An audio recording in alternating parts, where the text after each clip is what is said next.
Iremos meditar em Lucas capítulo 5, verso 8, que diz assim: Vendo isto, Simão Pedro prostrou-se aos pés de Jesus, dizendo: Senhor, retira-te de mim, porque sou pecador.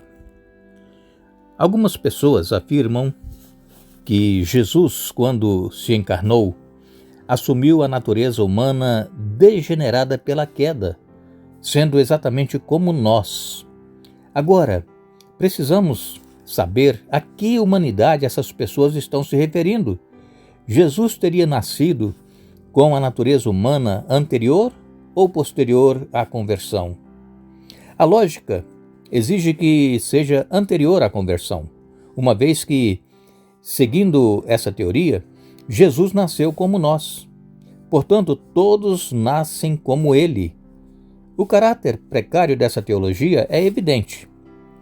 Contudo, mesmo entre Cristo e os cristãos, continua havendo uma distância incalculável, porque nem o novo nascimento elimina completamente nossa distorcida natureza básica. Você pode ler isso em Romanos capítulo 7. Embora a natureza caída não mais reine depois da conversão, a natureza caída ela permanece em nós até sermos glorificados, até Jesus voltar. Desse modo, é um tremendo equívoco tentar explicar a humanidade de Cristo a partir de nossa humanidade, porque a humanidade caída é a única que conhecemos. Nós a tomamos e tentamos aplicá-la a Cristo, sem lembrar que Jesus foi a manifestação da verdade, da humanidade, como Deus a planejou. Jesus assumiu a humanidade, mas no sentido intencionado por Deus. Verdadeira humanidade não pode ser definida em termos da natureza humana caída como nós a conhecemos em nós mesmos. O grande erro, portanto, é nos apresentarmos como norma da humanidade e então exigir que Cristo deva se conformar a essa norma. Mas, se a fé cristã é verdadeira, todos nós não passamos de espécimes humanas imperfeitos e corrompidos pelo egoísmo, inclinados ao mal. As nossas orações, elas precisam ter o louvor e a confissão dos verdadeiros crentes. E quando essas orações ascendem ao céu e chegam no santuário celestial, onde Jesus está ministrando, mas passando através dos corrompidos canais da humanidade, então eles são tão contaminados que, a menos que purificados pelo sangue, nunca teriam qualquer valor perante Deus.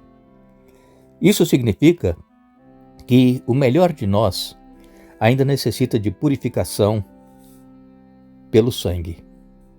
Contudo, Cristo tomou sobre si a natureza humana, mas nunca precisou de purificação nem de um mediador para tornar suas orações aceitáveis perante o Pai. Jesus não tinha corrupção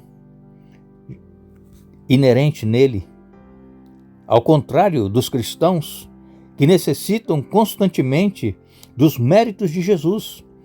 Nós temos inerente em nós o pecado, a corrupção. Nascemos com a tendência pecaminosa. Mas Jesus não nasceu com a nossa natureza pecaminosa. Por quê? Porque Jesus ele foi gerado pelo Espírito Santo.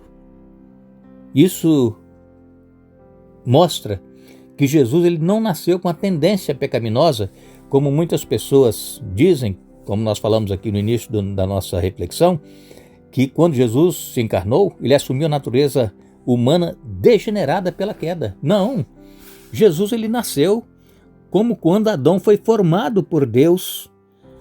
Adão não tinha tendência para o pecado, mas ele escolheu pecar.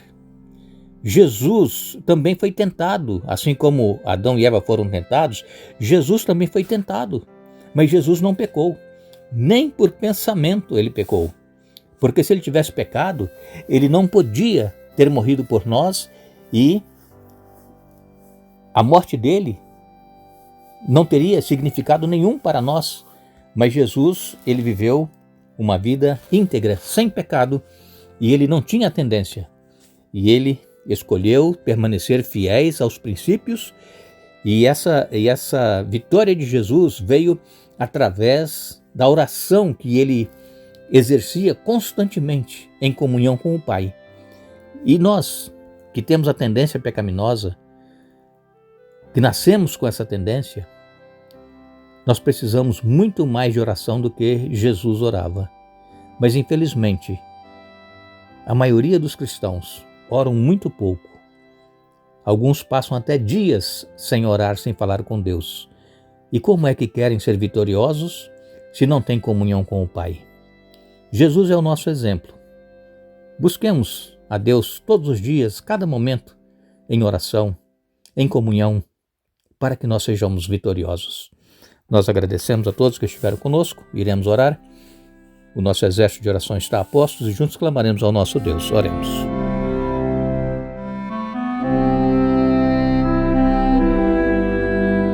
Santo Deus e Pai que estás nos céus, nós estamos mais uma vez diante da Tua presença.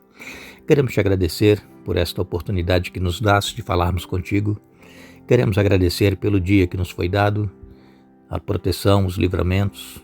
Te agradecemos, Pai, porque Tu tens cuidado de cada um de nós, mesmo em meio a dificuldades, as provações que passamos, as lutas da vida que nós temos. Tu não nos abandonas, Tu sempre estás pronto a nos ajudar. O que nós precisamos, Pai, é ter mais comunhão contigo, é buscar mais a Tua presença em nossa vida através da oração, através do estudo da Bíblia, porque assim como Jesus venceu, nós também seremos vitoriosos pelos méritos de Jesus e não pelos nossos méritos. Mas para isso nós precisamos ter uma vida dedicada à oração e à comunhão, Pai. Ajuda-nos. Temos falhado neste ponto, Pai. Tenha misericórdia. Abençoa todos os que oram conosco, todos os que nos escrevem pedindo orações. Tu sabes, Pai, Tu conheces todos aqueles que estão num leito de dor, estão enfermos. Todos aqueles, Pai, que estão passando por problemas de envolvimento com coisas ilícitas, Pai, e tentam vencer esses problemas que têm. Ajuda, Pai, dê vitórias. Aqueles pais que oram pelos filhos, que as orações, Pai, sejam respondidas conforme a Tua santa vontade, que cada pai, cada mãe não perca a confiança em Ti, não desanimem, mas que perseverem continuando orando pelos filhos para que sejam também libertos e salvos, Pai. Todos os que têm causas na justiça, processos e também pedidos de aposentadoria, todos aqueles, Pai, que pedem para que oremos porque estão fracos na fé, que busquem mais a Ti e sejam fortalecidos, Pai. Nós confiamos em Ti e nós sabemos que Tu estás olhando para cada um de nós e sabes exatamente o que nós estamos precisando e sabes exatamente o que vai no nosso coração e a fé que nós temos em Ti. Conceda-nos, pois, Pai, as bênçãos conforme a Tua santa vontade, em nome de Jesus. Amém.